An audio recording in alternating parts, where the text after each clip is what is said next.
Ya, Assalamualaikum warahmatullahi wabarakatuh. Selamat datang di channel Orang Jawa. Mengisahkan tentang masa lalu memang tidak akan pernah ada habisnya.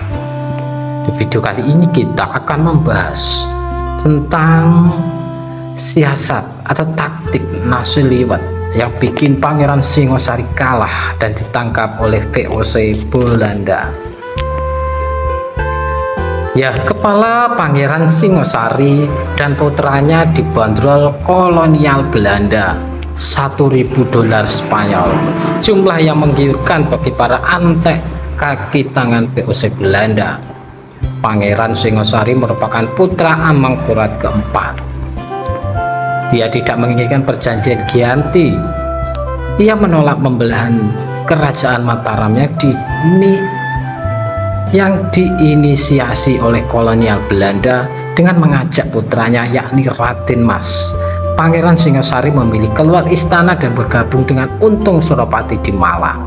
Ia melawan Mangkubumi Hamengkubuwono ke-1 dan Raden Mas Sahid Mangkunegara, saudara yang telah didukung oleh kolonial Belanda. Faktanya, pasukan gabungan Jawa dan VOC Belanda tidak mudah menaklukkan Pangeran Singosari. Baik dalam peperangan maupun penangkapan, Pangeran Singosari selalu berhasil meloloskan diri.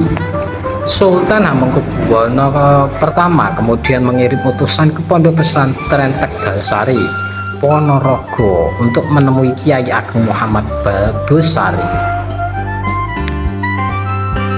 Bupati Wedono Madiun Raden Ronggo Pawiro Dirjarjo, Ki Ageng Muhammad Besari sudah berusia sepuh. Mengingat usianya yang tak muda, ia tidak mungkin terjun ke medan laga. Karenanya diperintahkannya Kiai Muhammad bin Umar, yakni santri atau murid sekaligus menantunya, untuk berangkat.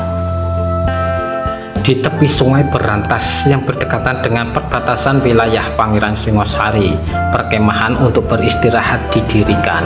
Kiai Muhammad bin Umar memerintahkan sejumlah prajurit untuk ngeliwet atau menanak nasi. Sedangkan Kiai Muhammad bin Umar sendiri undur diri untuk menunaikan ibadah sholat.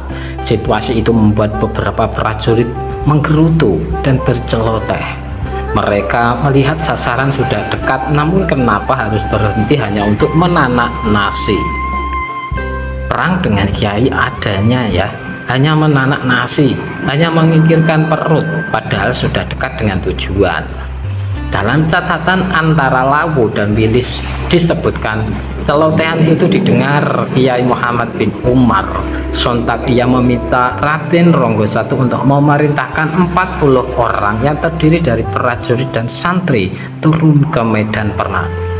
Keputusan tiba-tiba Kiai Muhammad bin Umar kembali menimbulkan reaksi celotehan. Beberapa prajurit yang tidak setuju kembali menggerutu. Mereka mengungkapkan betapa repotnya berperang bersama Kiai. Baru saja meminta menanak nasi dan nasi belum matang, sudah diperintahkan turun ke medan perang. Mendengar itu, Kiai Muhammad bin Umar menegaskan posisinya, yakni sebagai pihak yang diminta bantuan Sultan. Ia juga menegaskan prajurit harus mematuhi perintahnya tanpa harus menggerutu. Dipimpin Kiai Muhammad bin Umar dan Raden Ronggo Dirjo I, sebanyak 40 orang prajurit berhasil menembus 3 lapis pertahanan Pangeran Singosari terkenal sulit yang ditembus. Konon, penembusan pertahanan itu tanpa melalui peperangan yang berdarah-darah, tapi lebih karena pengaruh wibawa Kiai Muhammad bin Umar yang besar. Dalam pandangan Pangeran Singosari, prajuritnya yang ditugasi berjaga di 3 lapis pertahanan terlihat sebagai anak-anak kecil yang membawa belahan bambu dan panah kecil. Mereka juga terlihat berpakaian mirip pasukan gabungan Jawa dan VOC. Pangeran Singosari yang penasaran memutuskan keluar dari markas pertahanannya dan mendapati penglihatannya keliru.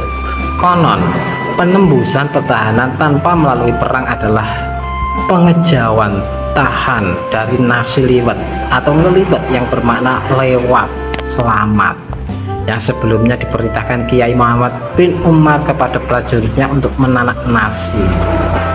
Kiai Muhammad bin Umar berhasil bertatap muka langsung dengan Pangeran Singosari. Pangeran Singosari sadar telah kalah wibawa dari Kiai Muhammad bin Umar.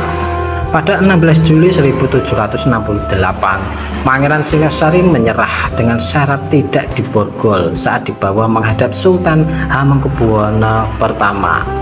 Kiai Muhammad bin Umar juga bersedia menjamin keselamatan Pangeran Singosari, yakni Sultan tidak menjatuhkan hukuman mati. Dalam sejarahnya, Pangeran Singosari kemudian dibawa ke Surabaya untuk selanjutnya diasingkan ke luar Jawa. Ia sempat dibawa ke Batavia, tetapi kemudian meninggal dunia dengan status tawanan yang dirantai sebelum diasingkan ke luar negeri.